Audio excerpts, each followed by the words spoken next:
Good evening, and welcome back to SleepWise.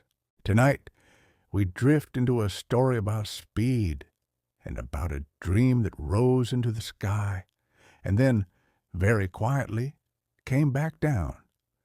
It is the story of supersonic flight, of elegant machines built to carry ordinary people faster than the sound of their own engines.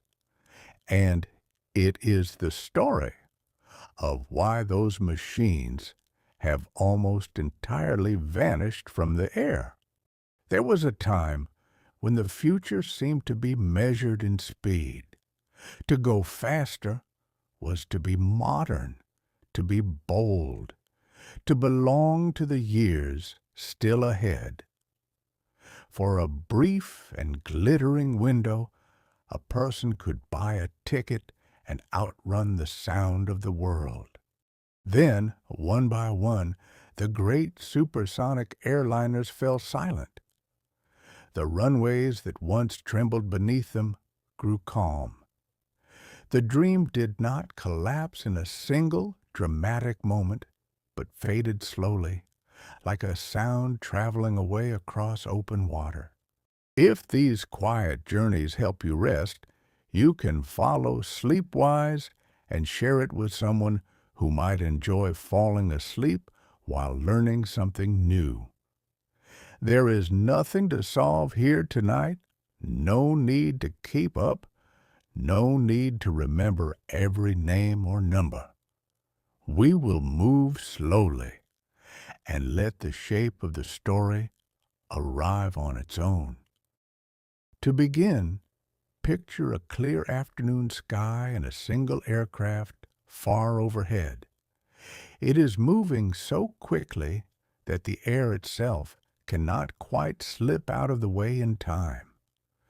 Pressure gathers and stiffens at its nose, folding into a thin, invisible cone that trails behind it like an unseen wake.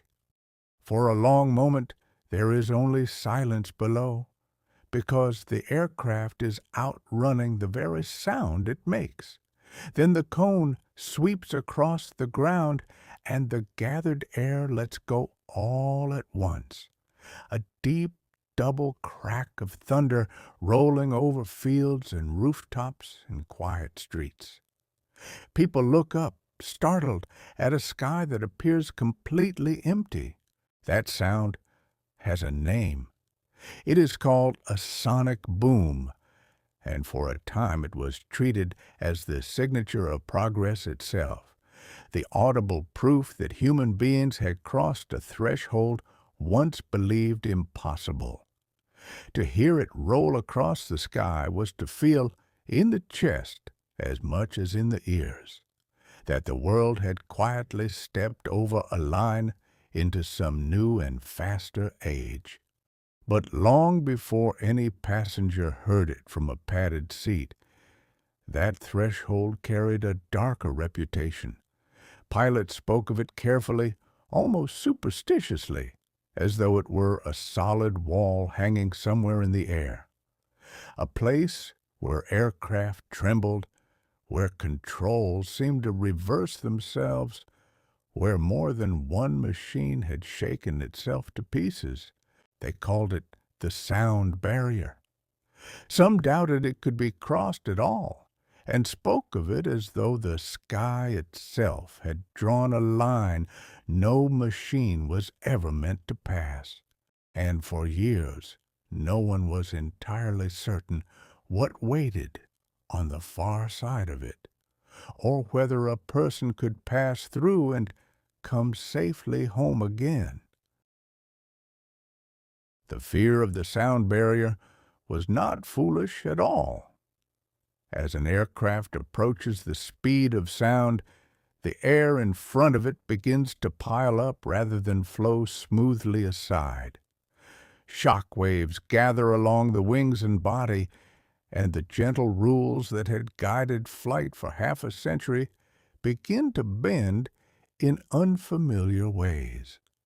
In the years after the Second World War, several pilots pushed their machines toward that invisible boundary and met forces no one fully understood.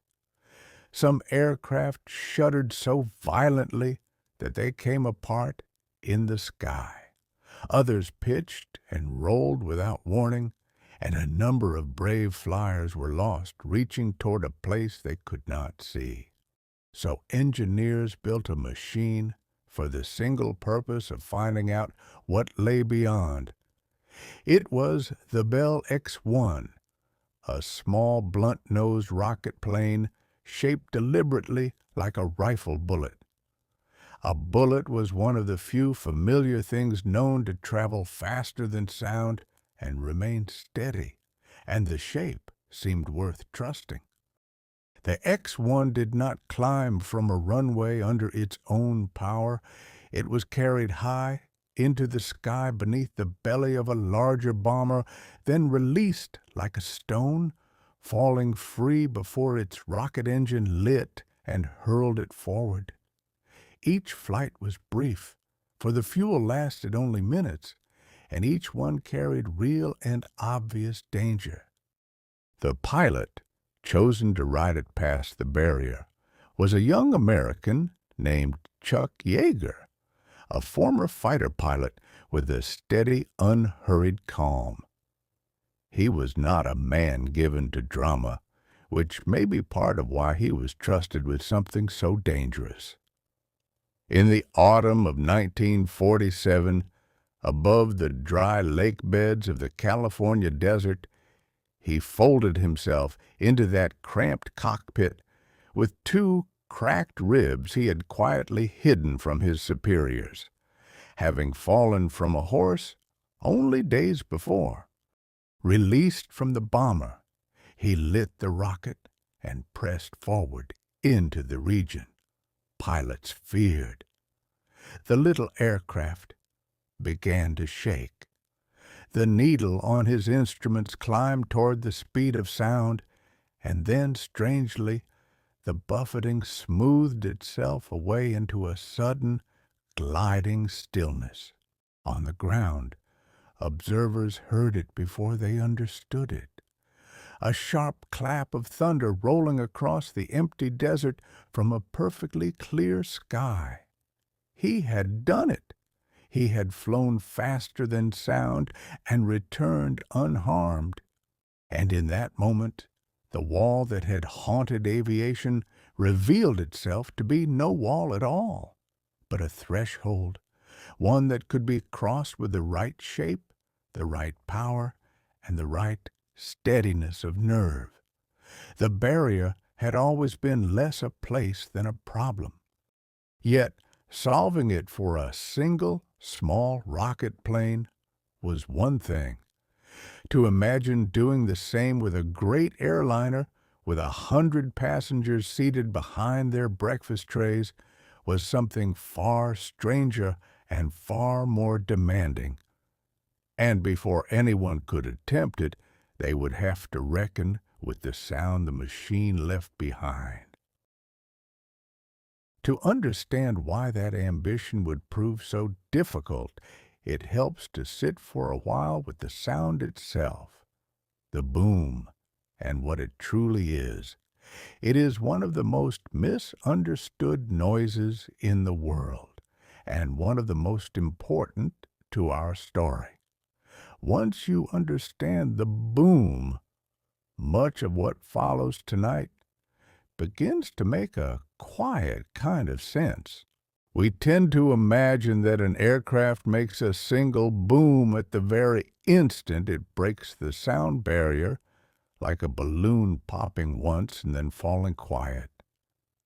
But that is not quite how it works.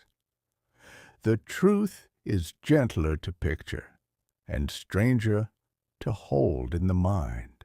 Sound travels through air as waves, ripples of pressure spreading outward like rings on a still pond.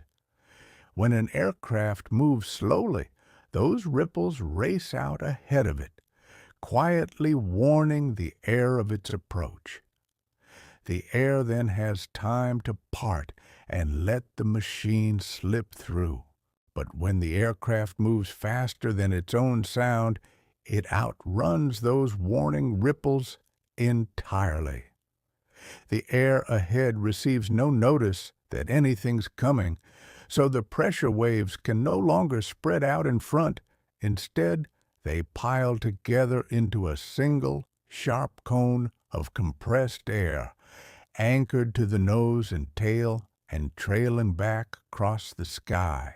This cone follows the aircraft everywhere it travels, the whole time it flies faster than sound. It is not a one-time event. It is a continuous wake, sweeping silently along the ground beneath the flight path like the bow wave of an invisible ship. When that cone passes over a person standing below, the sudden jump in pressure strikes the ear as a deep, percussive crack. Often, it sounds like two cracks close together, one from the front of the aircraft and one from the tail. That is why a sonic boom is so often described as a double clap of thunder, and it is loud. A large supersonic aircraft can rattle windows, startle animals in their fields, and wake sleeping towns again and again along every mile of its path. This was the hidden flaw resting quietly inside the dream of speed. For a fighter plane crossing an empty ocean or a desert range, the boom troubled almost no one. But a passenger airliner would want to fly over cities, over farmland, over countless homes, and everywhere it went at full speed, it would drag that rolling thunder along behind it like a tail no one could remove. The sound was harmless in lonely places and almost intolerable in crowded ones, and that single difference would shape everything still to come. The faster the future tried to fly, the more of the world it would disturb. It was a problem not of engineering alone, but of geography, of where people lived, and of what they would quietly tolerate above their heads. And so, even as engineers dreamed of supersonic travel for everyone, a quieter question waited patiently beneath them like a stone in a shoe. Where exactly would such an aircraft ever be allowed to fly? Set that question aside for now, as the dreamers of the time were inclined to do, and return to the mood of those years. For the dream of supersonic travel did not grow in a vacuum. It grew within an age that was quietly intoxicated with flight. In the decades after the war, aviation advanced with breathtaking speed. The propeller gave way to the jet engine, and the jet engine changed the world almost overnight. Journeys that had once taken days by ship now took mere hours, and the ordinary sky began to fill with sleek and swift new airliners, their fuselages bright with the colors of competing nations. The first jet airliners entered service in the 1950s, and by the following decade, the jet age was in full and glamorous bloom. To fly was to be modern. Airports became cathedrals of the future, and the airlines that flew the newest machines wore that newness like a crown. In such a climate, one belief took hold almost without argument.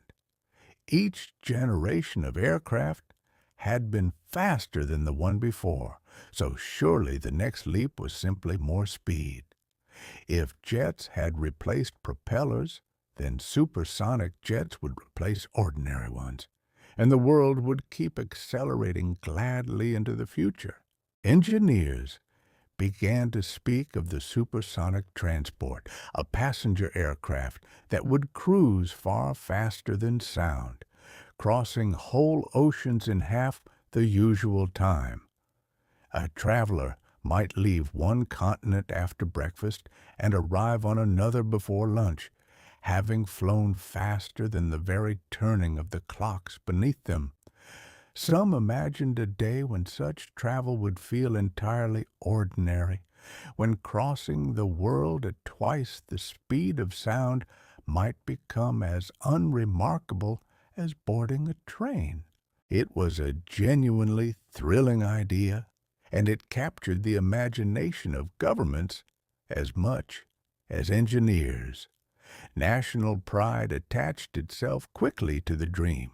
To build such a machine first would be to stand at the very front of the modern age, admired and perhaps a little envied by the rest of the world. There was something almost romantic in the confidence of it all.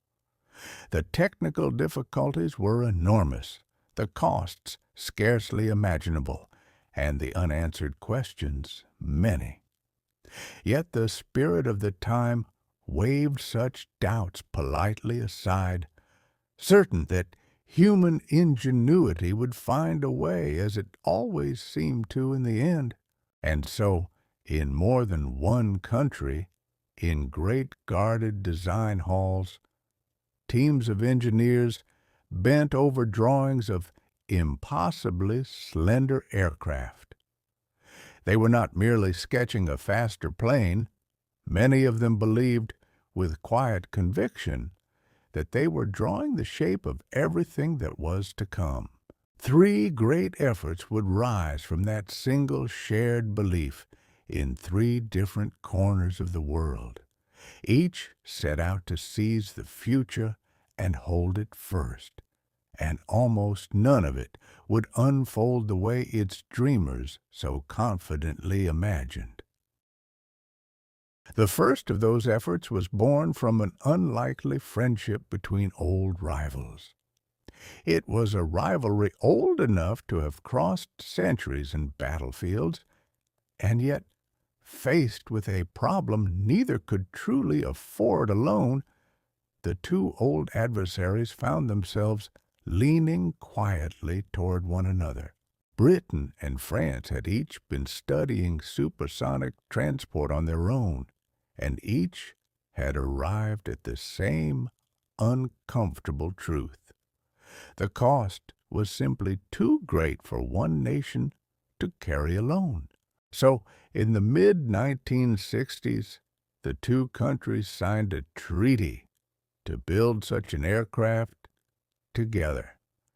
It was an unusual document, binding the 2 governments so tightly that neither could easily walk away without the consent of the other. That binding would later prove every bit as important as any piece of engineering. From their union came a name that meant agreement and harmony in both languages, chosen to mark the rare cooperation behind it. The aircraft would be called Concorde. It was to be slender and beautiful, with a long pointed nose and graceful triangular wings built to cruise at twice the speed of sound. Far to the east, another design was quietly taking shape behind closed doors.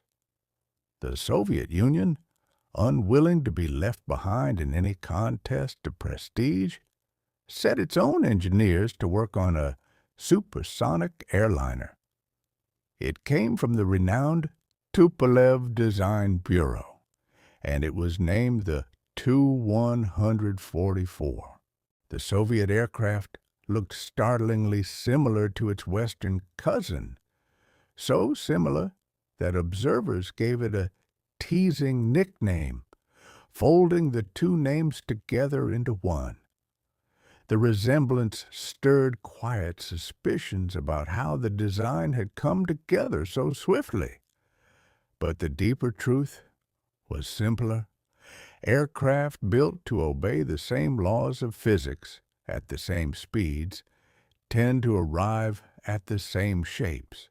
And across the ocean, the United States entered the race with its characteristic ambition. American planners did not wish merely to match the others. They intended to surpass them entirely, with a machine larger, faster, and grander than anything Europe or the Soviet Union might manage to produce. The result was a project led by the Boeing Company, an aircraft meant to carry far more passengers, even faster than its rivals, and even farther. It was to be a giant among supersonic dreams. For a time, it seemed the natural and inevitable champion of the whole contest. So the field was set. Two graceful European partners, one determined Soviet effort, and one towering American challenger, all racing toward the same shining future. Each believed the supersonic age was certain to arrive, and each believed it would be the one to lead the world into it. But the future, as it so often does, was quietly keeping plans of its own. The first cracks would not appear in the sky. They would appear on paper, in the long columns of numbers where dreams are gently weighed against their cost. Of the three great contenders, it is Concorde, whose shape still lingers in the memory, and it is worth pausing over how that shape came to be. Building an aircraft that could fly at twice the speed of sound was not simply a matter of stronger engines. Almost every part of it had to be reimagined from the very beginning. Consider first the wings. An ordinary airliner has long, straight wings, ideal for lifting gently at modest speeds. But such wings would stumble and tear in supersonic air, so Concorde was given a wing shaped like a slender, curving triangle, sweeping sharply back from nose to tail. This delta wing was clumsy at low speed, yet it came alive as the aircraft approached its enormous cruising velocity. Then there was the nose. To slip cleanly through the air at speed, the aircraft needed a long, sharp, pointed snout. Beautiful but blind, for it blocked the pilot's view of the runway during takeoff and landing. The engineers solved this with quiet ingenuity. The whole nose could droop downward on a hinge, bowing toward the ground so the pilots could see, then rising again to a sleek point once the aircraft was safely aloft. Heat posed a subtler challenge as Concorde raced through the sky. Friction with the air warmed its outer skin until the metal grew hot to the touch and expanded. The whole aircraft actually stretched in flight, growing longer by about the width of a hand, before cooling and settling back as it slowed. There is a small and famous detail here, tender in its way. A narrow gap would open inside the cockpit as the airframe stretched, and on the final flights, long in the future, some crews tucked a cap into that gap. When the metal cooled and closed for the last time, a piece of the aircraft would hold it gently in place, a quiet farewell sealed within the machine itself. To carry such a thing past the sound barrier, 4 powerful engines were needed, fitted with afterburners that fed an extra fuel for a surge of thrust. They were thirsty and loud, and they drank fuel at a rate that would one day matter a great deal. But they could push Concorde to a cruising height of around 60,000 feet, far above the ordinary traffic of the sky. Up there, the world looked different. The sky darkened toward a deep blue at the edge of black, and passengers could see the gentle curve of the earth itself bending away along the horizon. They were flying higher and faster than almost anyone alive, sipping quietly from small cups while the planet turned slowly below. Every piece of it was a marvel, and every marvel carried a cost. The same brilliance that made Concorde beautiful also made it fearfully expensive to build and to fly. But in those early years, the true price was still mostly hidden in the future, and the dream still shone undimmed. Far from the design halls of Europe, the Soviet machine was racing toward the sky as well, and racing is the right word. The Soviet leadership wanted very badly to be first, to show the world that their system could match and even beat the West in the most modern of arenas. That hunger to be first would shape the whole story of the aircraft. The Tupolev Bureau, long famous for its bombers and airliners, was handed the task. The resulting machine, the Tu-144, resembled Concorde closely enough to earn its teasing Western nickname, a blending of Concorde with a Russian ending. Yet seen up close, the differences were real and revealing. The Soviet aircraft was a little larger and built for even greater speed. To help it behave gently when flying slowly, where delta wings struggle most, its designers added a clever touch, a pair of small wings near the nose that swung out like a mustache during takeoff and landing, then folded neatly away for high-speed flight. Concorde had no such feature, having solved the same problem in other ways.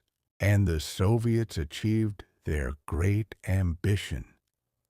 In the final weeks of 1968, the Tu-144 lifted off and flew faster than sound months before Concorde ever left the ground. By the calendar, at least, the Soviet Union had won the race to fly the world's first supersonic airliner. But there is a difference between flying first and flying well. The program had been pushed forward at tremendous speed, and haste always leaves its marks. The aircraft was said to be difficult to handle, hard on its crews, and troubled by the thousand small unreliabilities that careful time usually irons away. Where Concorde's engineers were given years to refine and test, their Soviet counterparts often worked under pressure to meet deadlines set by politics rather than by the patient demands of the machine. The result was an aircraft that could indeed fly supersonic, but not yet with the calm dependability that carrying ordinary passengers would require. A machine, after all, keeps its own schedule and answers to physics rather than to pride. Still, in those first proud years, none of that was visible from the outside. The Soviet Union had a gleaming supersonic airliner, and it fully intended to show it to the world. The great air shows of Europe, where nations displayed their finest machines to admiring crowds, offered the perfect stage. And so plans were made to fly the Tu-144 to one of the most famous of those gatherings, on a broad field at the edge of Paris. It would be a chance to dazzle the watching world, to silence the doubters, and to stand beside Concorde at last as an equal. No one gathering on that bright field could yet have known what the day would bring. But before we follow the Tu-144 to that field outside Paris, we must cross the ocean to the third great contender, whose story had in some ways already ended. For while Europe and the Soviet Union built and flew their aircraft, the United States had set out to build the grandest supersonic airliner of all, and had not in the end managed to build it at all. It is a quieter story than the others, for it is the story of a machine that was never truly born. The American vision was the boldest of the three. Where Concorde would carry around 100 passengers at twice the speed of sound, the American design aimed to carry 2 or 3 times as many and to fly faster still, approaching 3 times the speed of sound.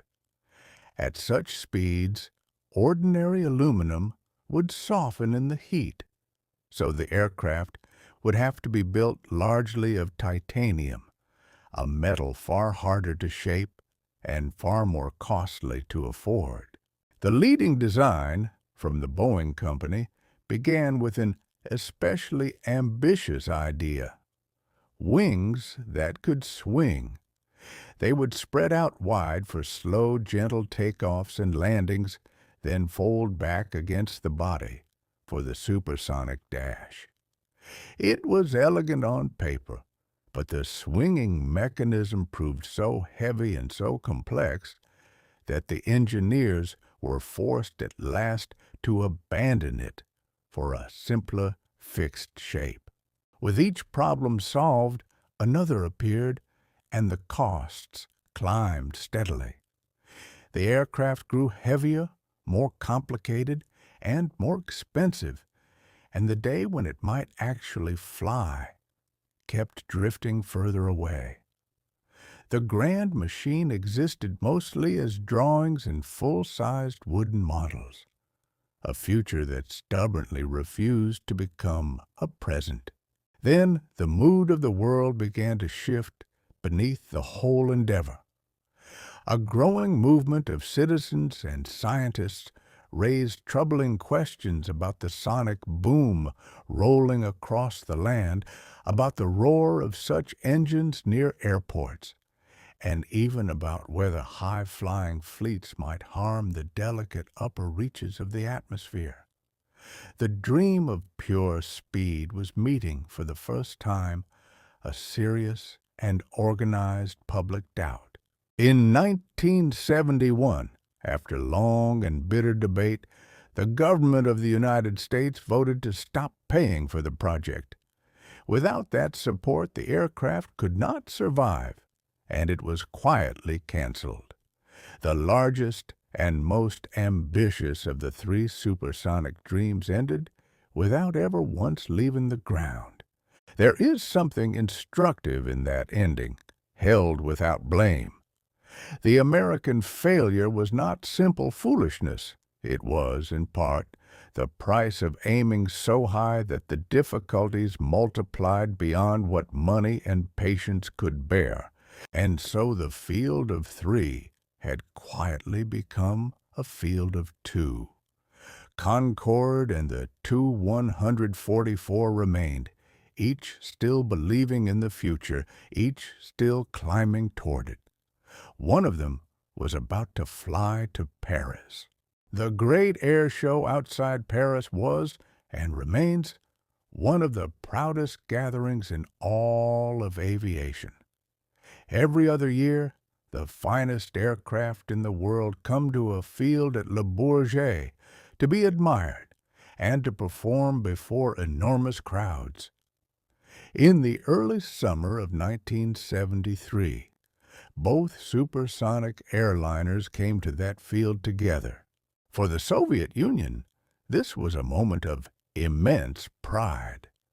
Their Tu-144 would fly before the watching world, beside the European Concorde, as living proof that they belonged among the leaders of the age.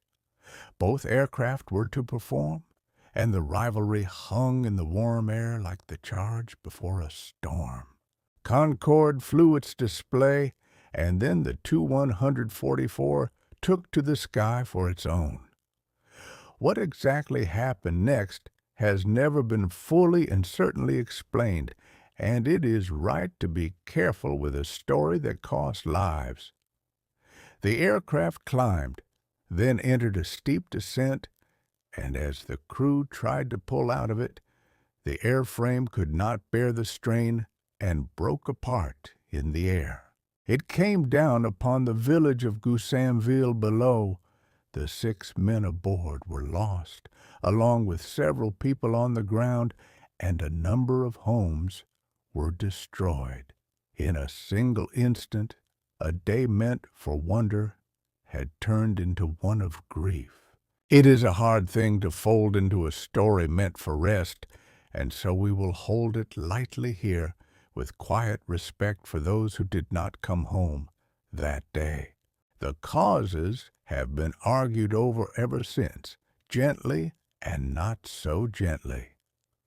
Some have suggested the crew were pressed to fly more dramatically than was wise, eager to outshine their rivals. Investigation stretched on for a long time, and the theories multiplied faster than the answers. Others point to a French chase plane in the sky nearby, and a sudden maneuver made to avoid it. The full truth was never established beyond doubt, and so the moment remains clouded. What is left in the end is less a verdict than a silence where one ought to be. What is certain is the weight of what was lost, and the blow it dealt to the Soviet dream. To suffer such a tragedy not in private, but in the open, before the cameras of the world, was a wound that pride could not easily absorb. The aircraft would fly again, and would even carry passengers for a short while in later years. But it was never truly trusted and never truly loved. After another crash during a test flight some years afterward, the Soviet Supersonic experiment was quietly set aside. The machine that had flown first would carry ordinary passengers for only a brief season before slipping away into the museums of history. 2 of the 3 dreams had now faltered. The American giant had died on paper, and the Soviet machine had fallen in full view from a clear summer sky. Only one graceful aircraft remained to carry the whole supersonic dream onward, and its own story was just beginning. And so we return to Concorde, the last of the 3 still rising, and to the years before that summer in Paris, when its own first flights had filled the world with hope. For Concorde, unlike the American design, had truly taken to the air. And unlike the Soviet machine, it would do so with patient, careful grace. In the spring of 1969, the first Concorde prototype lifted from a runway in the south of France at Toulouse and climbed into the open sky. A few weeks later, its British twin rose from a field in the west of England. The watching crowds held their breath and then cheered as the slender white shape proved beyond doubt that it could truly fly. Those first flights were not yet supersonic. Like a careful animal testing unfamiliar ground, the aircraft was eased gently into its powers, flying a little faster on each outing, its every motion studied with enormous care. Only after many such flights did it press past the speed of sound and then onward toward its remarkable cruising pace of twice that speed. Across Britain and France, the aircraft swiftly became a source of quiet, national pride. People gathered at airfield fences and on rooftops simply to watch it pass overhead. This slender needle of white drawn across the blue. It was not yet carrying a single paying passenger, and already it had become a symbol of something. The testing went on for years, far longer than the watching public might have guessed. An aircraft so new, carrying such promise and such risk, simply could not be hurried into service. Every system had to be proven, every flaw hunted down, before the authorities would permit ordinary passengers to step aboard. This patience was Concorde's quiet strength. Where the Soviet program had raced and stumbled, the joint effort of Britain and France moved with deliberate caution, and the difference would tell. By the time Concorde was ready to carry passengers, it stood among the most thoroughly tested aircraft ever built. Yet, even as the engineers perfected their masterpiece, the world outside the hangar was changing in ways that no amount of testing could address. The bright optimism of the early years was quietly fading. The same doubts that had helped sink the American project were now gathering softly around Concorde as well. There was the matter of the sonic boom, which threatened to forbid the aircraft from flying at full speed over land. There was the rising price of fuel, which struck thirsty supersonic engines especially hard. And there was a deeper, growing sense that the future might not, after all, belong simply to whatever flew the fastest. So Concorde emerged into the sky as a triumph and a question at once. It was a genuine marvel, proven and beautiful, and very nearly ready. But the world it had been built to conquer was already slipping quietly out from beneath it, and the hardest questions still lay ahead. For all its grace, Concorde carried a flaw it could never shed, and that flaw was the very thing that had made it remarkable: the sonic boom. The same thunder that announced its speed also made it unwelcome over land, and the world was beginning to decide that it would not tolerate that thunder rolling endlessly across its towns. The trouble was simple to state and impossible to solve. To save time, a supersonic airliner had to fly supersonic, and to fly supersonic was to drag that booming cone across everything below.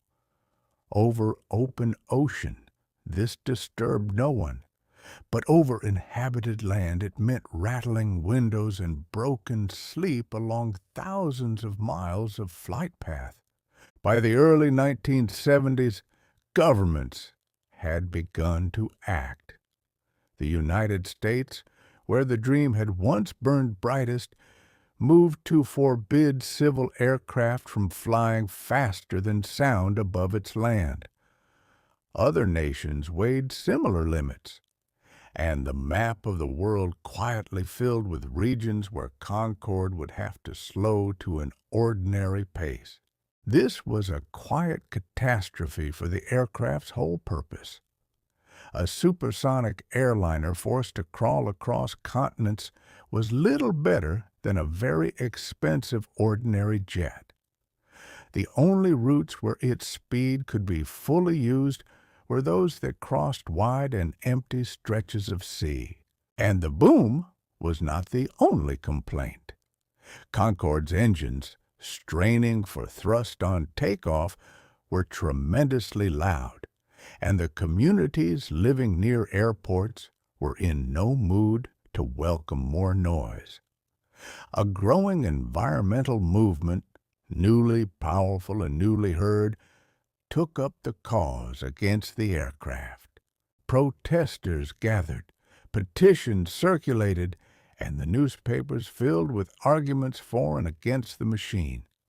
A marvel of pure ambition had somehow almost overnight become a matter of public quarrel. Some raised deeper worries still. A few scientists asked whether a great fleet of high-flying supersonic aircraft might harm the fragile layer of the upper atmosphere that shields the Earth from the sun's harsher rays. Whether or not the fear was fully warranted, it captured the changing spirit of the age, in which raw speed alone no longer silenced every question. Nowhere was the resistance fiercer than in the city Concorde most wished to reach. When the aircraft sought permission to land at New York, the local authorities at first refused, and a long legal struggle followed. For a time it seemed the glittering machine might be barred from the very destination that could make it worthwhile. In the end, the courts allowed it in, and Concorde began crossing the Atlantic to America at last. But the message of those years had been received. The world the aircraft had been built for, a world racing gladly toward ever greater speed, had quietly changed its mind, and a far smaller future was all that remained. And so, into that altered world, Concorde at last entered service. After all the years of testing, all the doubts and the legal battles, the day finally came when paying passengers would step aboard a supersonic airliner for the first time in history. It arrived almost quietly on an ordinary winter morning. On a single day in 1976, the two airlines that still believed in the aircraft launched it together. British Airways and Air France, the national carriers of the two countries that had built Concorde, sent their first flights into the air at the very same hour, a gesture of shared pride after a long and binding partnership. The very first routes were not the famous ones. The British flight set off toward the Middle East and the French toward South America, paths chosen partly because they could cross open water, where the aircraft was free to fly at full speed. The celebrated crossing to New York would have to wait a little longer until the legal doors finally swung open. When that route did open, it became Concorde's true home. London and Paris to New York, across the broad Atlantic, was the journey the aircraft had been waiting for all along. There, over the empty ocean, it could stretch to its full speed and do the one thing nothing else could: fold the crossing of an ocean into a single short afternoon. A flight that took an ordinary jet 7 or 8 hours, Concorde completed in around 3.5. Passengers boarded in one continent and stepped off in another, while the day had scarcely seemed to move. For those who could afford it, the aircraft did not merely save time. It seemed almost to hand a little of it back. It is hard now to recapture how strange that must have felt. To cross an ocean had always meant surrendering the better part of a day to the sky. Now it meant giving up only a single afternoon and stepping off rested upon the far shore. Only a small number of Concordes were ever built, and only these two airlines ever flew them. There would be no great fleets filling the skies of the world, as the early dreamers had so confidently imagined. There would be a handful of beautiful aircraft flying a handful of routes for a handful of passengers who could pay the considerable fare. Yet, for all that smallness, the achievement was real and historic. For the first time, an ordinary traveler could buy a ticket and journey faster than sound, sipping wine in a hushed cabin while the world blurred far below. The future, in its narrowed and exclusive form, had truly arrived. It was not the future that had once been promised, open to everyone and remaking all of travel. It was something rarer and stranger, a single, graceful exception to the ordinary rules of the sky. And to understand why people came to love it so deeply, we must step aboard it ourselves. Imagine, then, stepping onto Concorde in its prime. From the outside, it was all elegance, that long drooping nose and those slender swept wings. But inside, the first surprise was how small it felt. For the cabin was narrow and snug, with just 4 seats across and a low, gently curving ceiling. The windows were small as well, no larger than the palm of a hand, a necessity of flying so high and so fast. This was no flying palace of vast lounges and sweeping staircases. It was a slim, intimate tube, built for speed above all else, and its luxury lay less in space than in what that small space could do. Settling into a soft leather seat, a passenger would feel the aircraft taxi, then surge forward with startling force as the engines lit. The takeoff was loud and powerful, pressing travelers firmly back into their seats.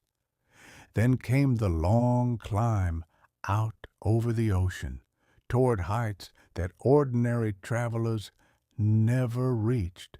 At the front of the cabin, a small display showed the speed slowly climbing. There was a particular quiet thrill when it crossed the speed of sound, and then climbed onward toward twice that figure, even though, remarkably, the passengers felt almost nothing at all. There was no jolt, no inner roar, only a number rising and a world falling away beneath them. For Concorde cruised so smoothly and so high that the violence of its speed went almost entirely unfelt. Looking from one of those small windows, a passenger could watch the sky above darken toward the black of space, while the horizon below curved gently away, revealing the roundness of the earth itself. It was a curious sensation to be hurled across the heavens faster than a rifle bullet, and yet to sit perfectly still, holding a glass that did not so much as tremble. There was another small wonder to discover.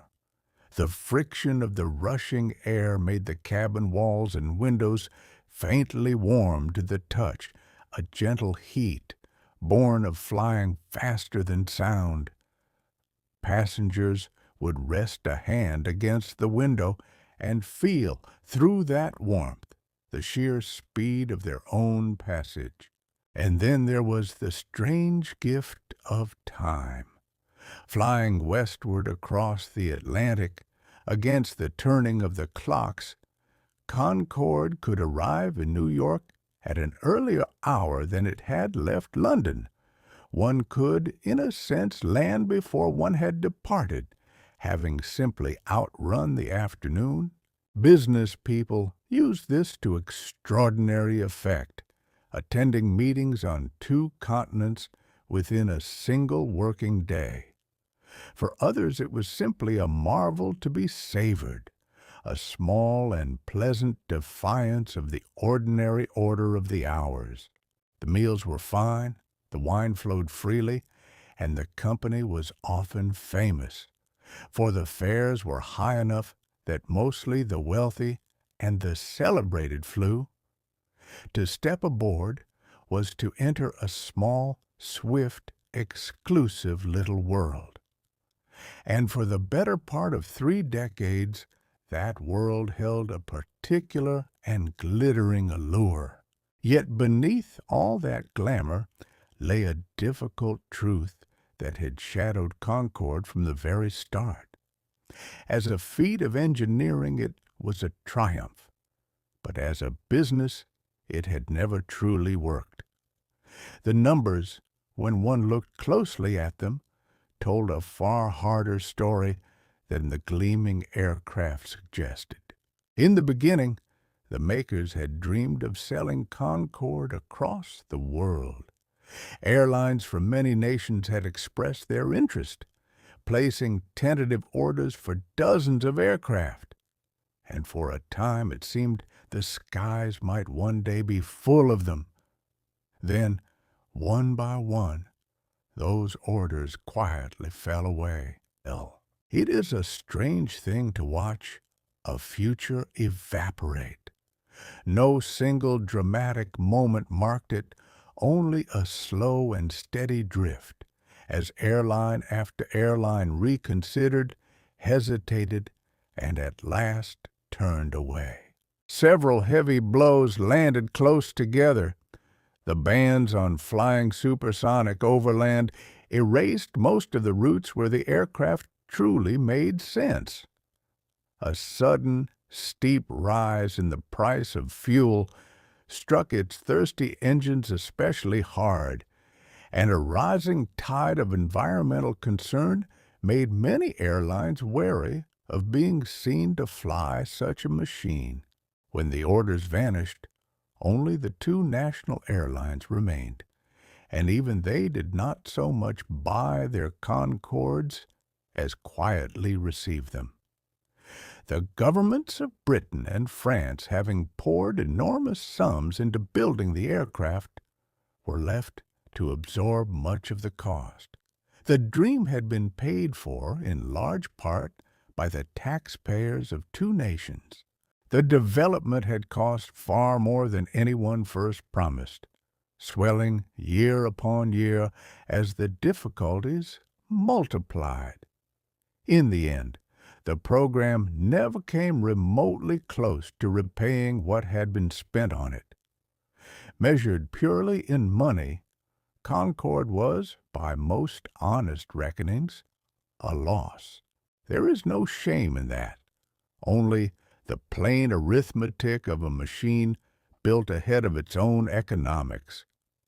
Some things are triumphs of engineering and burdens upon the ledger at one and the same time. And yet the story holds a quiet and surprising twist. Once the aircraft was actually flying, the British airline made a curious discovery about its own passengers. Many of them had no real idea what a ticket cost, and simply assumed it must be even more expensive than it truly was. So the airline raised its fares higher and then higher still, and found that the wealthy travelers paid them gladly, valuing the speed and the prestige far above the price. What had been a financial burden became, for the route itself, a modest and genuine success. The aircraft that lost a fortune to build could at least be flown at a profit. This was the strange settlement Concorde reached with the world.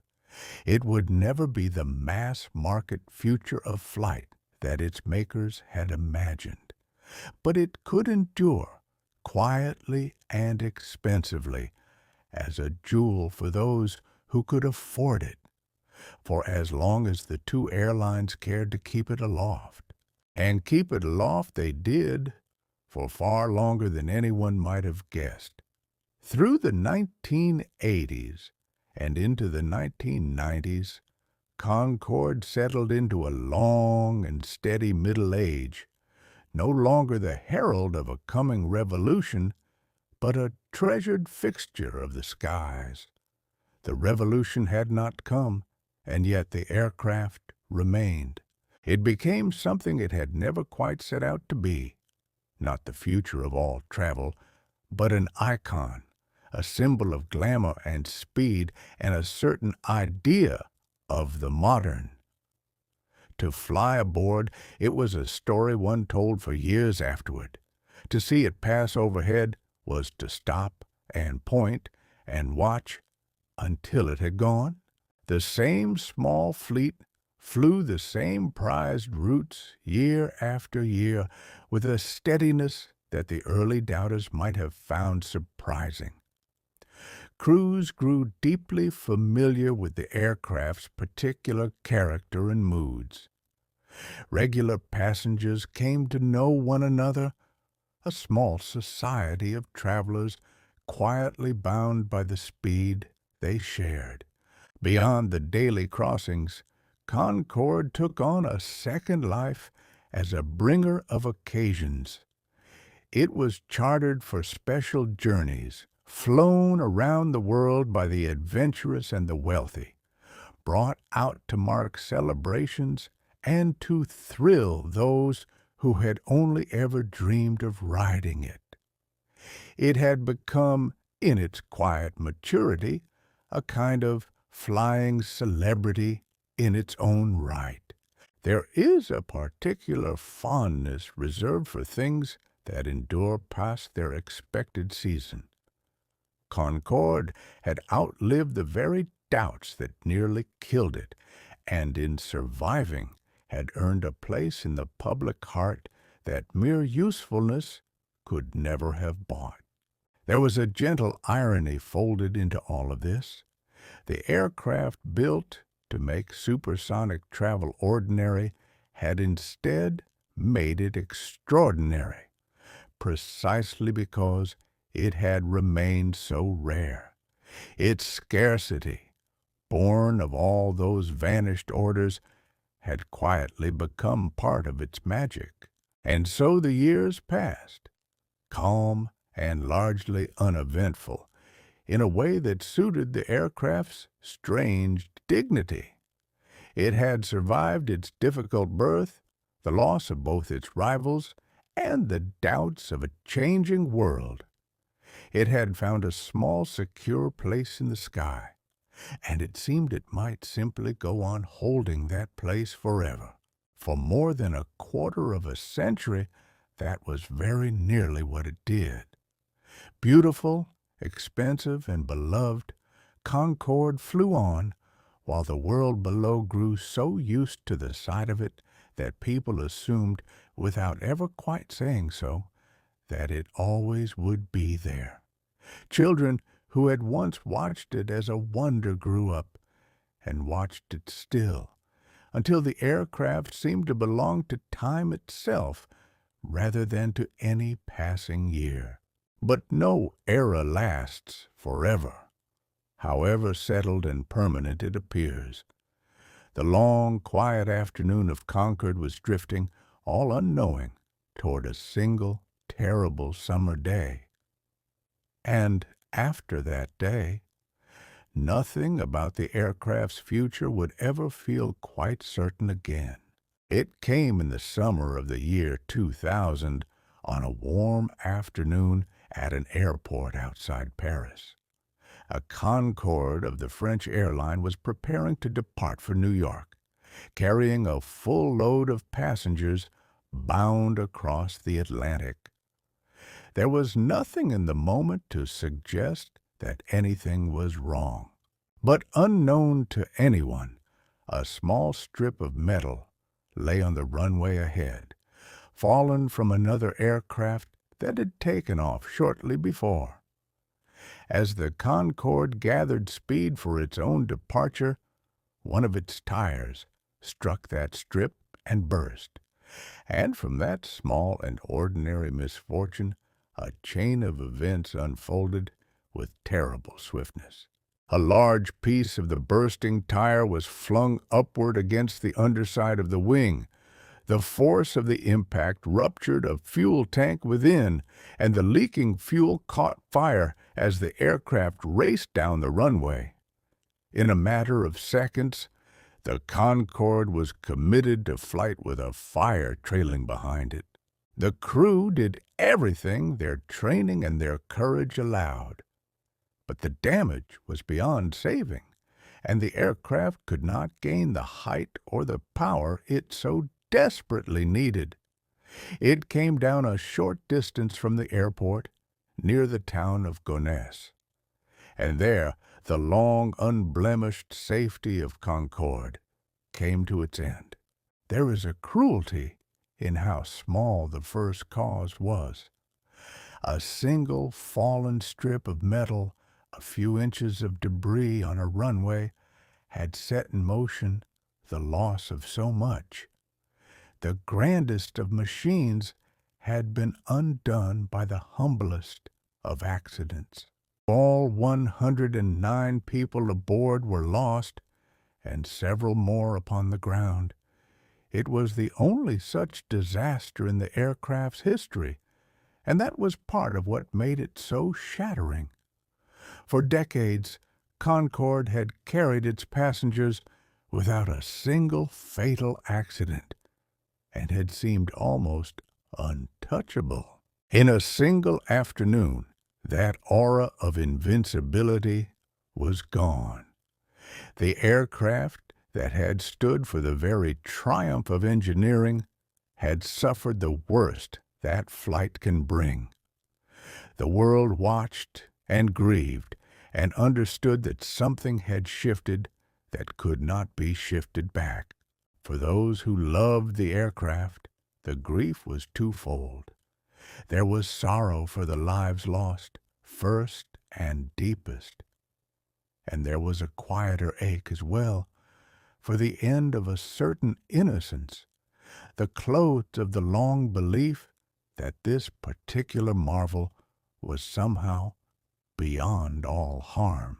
It is worth pausing gently on the human truth beneath the engineering. These were travelers setting out on a journey, and crew at their familiar work on what should have been an ordinary crossing. We hold them quietly in mind, as we ourselves would wish to be held.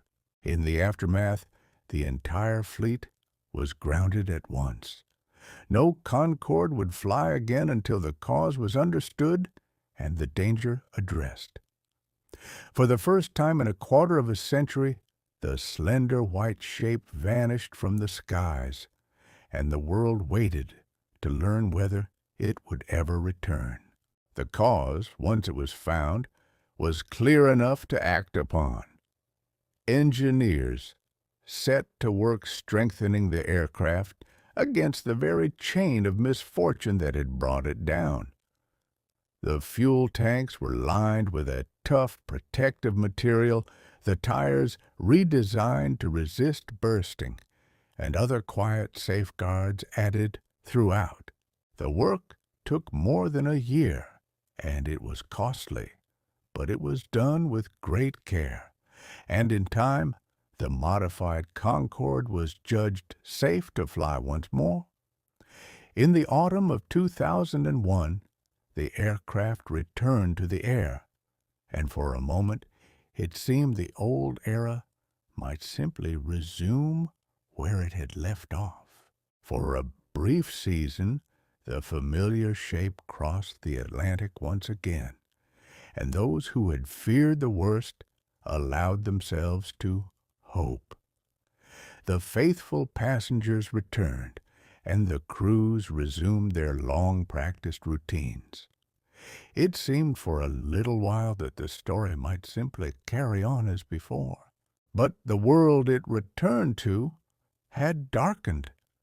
Only weeks before, a day of terrible violence in America had shaken air travel to its very foundations, frightening passengers and emptying the premium cabins on which Concorde so depended. The timing could hardly have been crueler. The travelers who had once filled those narrow seats grew fewer.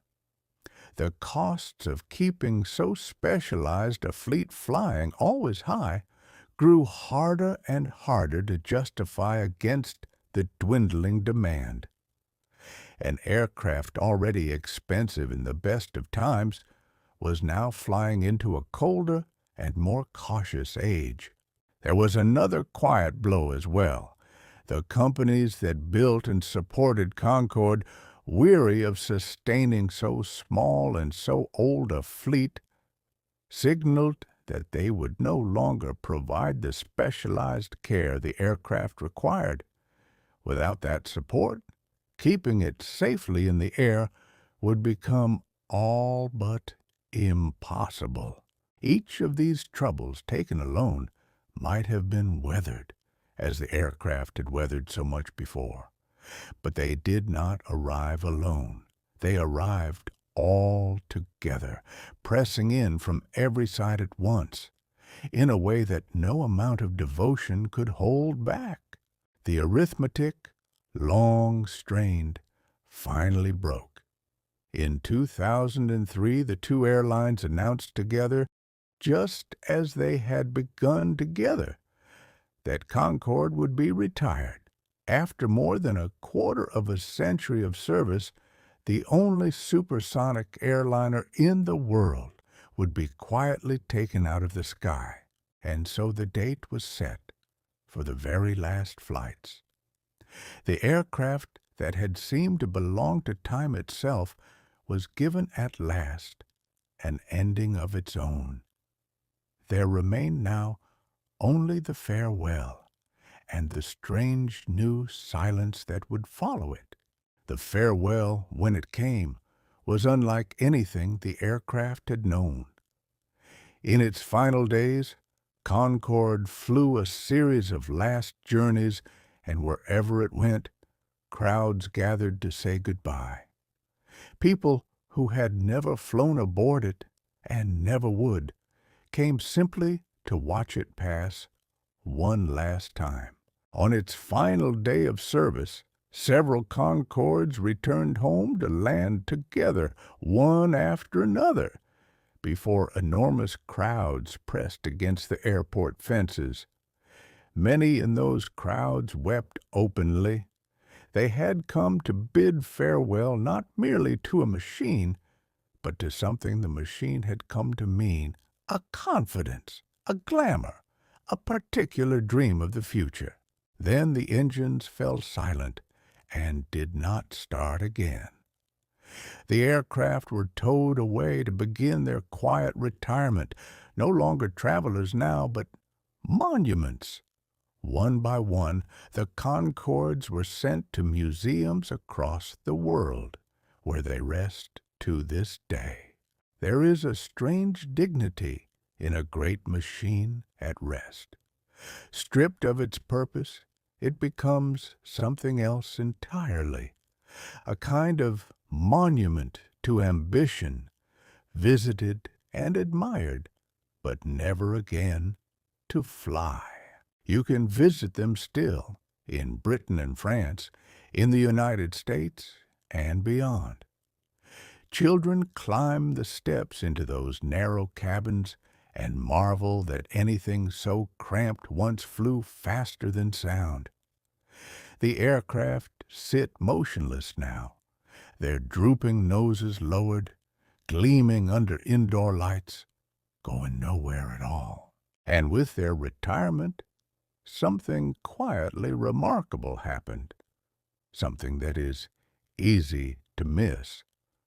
For the first time in decades, there was no longer any way for an ordinary passenger to fly faster than sound anywhere on Earth. The door that Concorde had opened had swung gently shut. Consider for a moment how unusual that is.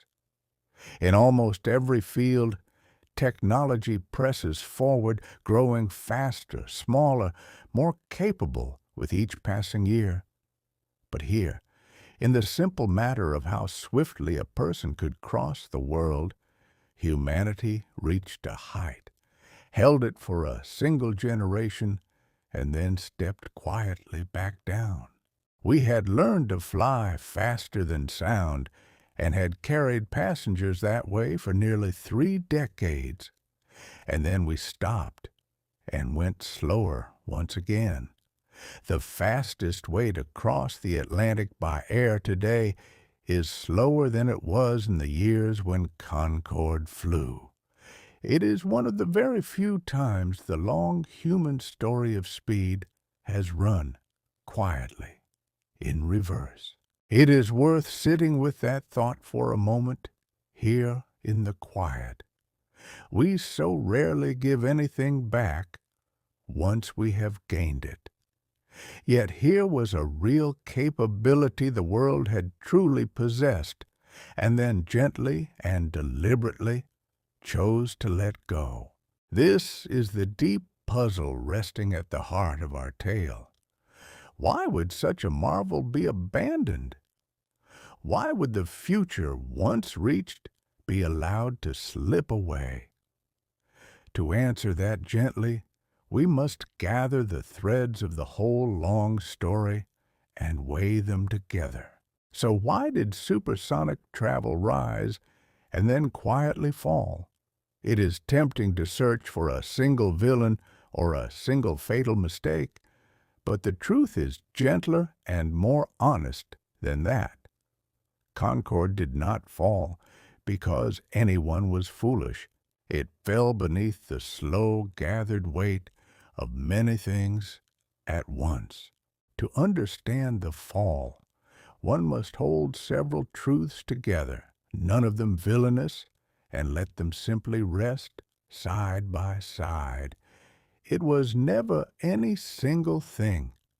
It was the way that many things, each reasonable enough on its own, can together quietly close a door. The first was the sound itself.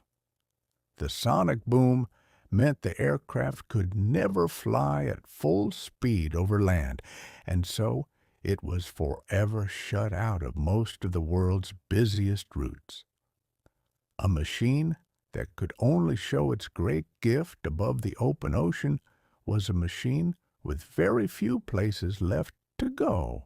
The second was the plain matter of money. Concorde carried few passengers and drank enormous quantities of fuel, and it cost a fortune to build and to maintain. The numbers that might have made sense for a crowded, ordinary jet would simply never close for so thirsty and so exclusive a craft. The third, and perhaps the deepest, was a change in what the world itself wanted. When Concorde was first imagined, faster had seemed to mean better, almost beyond question. But by the time it actually flew, the world's attention had begun to turn toward other things, toward cost, toward fuel, toward the air itself, and toward carrying many people cheaply rather than a few people quickly. For at the very same time, another kind of aircraft was quietly winning the future. The wide-bodied jumbo jet did not fly faster than sound. Instead, it flew lower and slower, yet carried hundreds of passengers at once. And in doing so, it made flying cheaper than it had ever been before. There was no malice in that quiet victory, and no betrayal in it. The jumbo jet did not destroy Concorde. It simply offered the world something the world happened to want more. And the world, as it tends to do, followed its own preference. That was the choice the world made, though few at the time would have described it as a choice at all. Between the few carried swiftly and the many carried affordably, it chose the many. Concorde was not defeated by a better supersonic aircraft. It was simply set aside by a different idea of what flight was truly for. And so we can hold Concorde without sentiment and without scorn. It was not a folly, and it was not a tragedy of incompetence. It was a magnificent and honest answer to a question that the world in time simply stopped asking. There is a quiet wisdom in seeing it that way. Not every wonderful thing is meant to last, and not every ending is a failure. Sometimes a creation is exactly as remarkable as its admirers believed, and yet the slow tide of the world still moves past it, carrying the future somewhere else entirely. And yet, a dream, once truly dreamed, is rarely gone for good. It may sink beneath the surface for a time, quiet and out of sight, only to stir again when the world has changed once more. In recent years, the old longing to fly faster than sound has quietly begun to wake. The central problem remains the very same one that haunted Concorde from the start, the boom. But this time, engineers are approaching it differently. Rather than accepting the thunderclap as the unavoidable price of speed, they are trying to tame it, to shape an aircraft so carefully that its boom softens into something far gentler. In the deserts of the United States, a slender experimental aircraft is being tested in the open sky. Built for a single purpose, its long, tapered shape is designed so that when it flies faster than sound, the usual thunder is hushed into a soft and distant thump, no louder than a far-off door swinging closed. If it should succeed, the old bans that confined supersonic flight over land might one day be gently reconsidered. Elsewhere, others are dreaming of new airliners, and a small private aircraft has already flown faster than sound, the first of its kind in many years. None of it is yet certain, and the same old difficulties of cost and fuel and noise still wait patiently in the wings. The future, as ever, keeps its own quiet counsel. Perhaps one day the children of some later age will again cross an ocean faster than the sound that trails behind them. Perhaps they will do it quietly, in a hushed aircraft that leaves the sleeping towns below entirely undisturbed. Or perhaps the world will choose once again some altogether different path that no one has yet imagined. But it is a hopeful thought to carry softly toward sleep. The story of supersonic flight may not be a tale that truly ended, but only one that paused, resting between its chapters, much as we ourselves rest between our days. For now, though, the skies are slower than once they were. No needle of white crosses the Atlantic in a single afternoon. The booms have faded from the air, and the great machines sleep in their museums, dreaming, perhaps, of the speed they once knew. And there is something fitting in that stillness. Concorde rose from old questions about light and sound and ambition, climbed to the very edge of space, and then came gently home to rest. It reminds us that even our boldest reachings have their seasons, and that there can be grace in an ending quietly accepted. So let the engines cool and the runways empty, and the fast white shape settle softly into memory.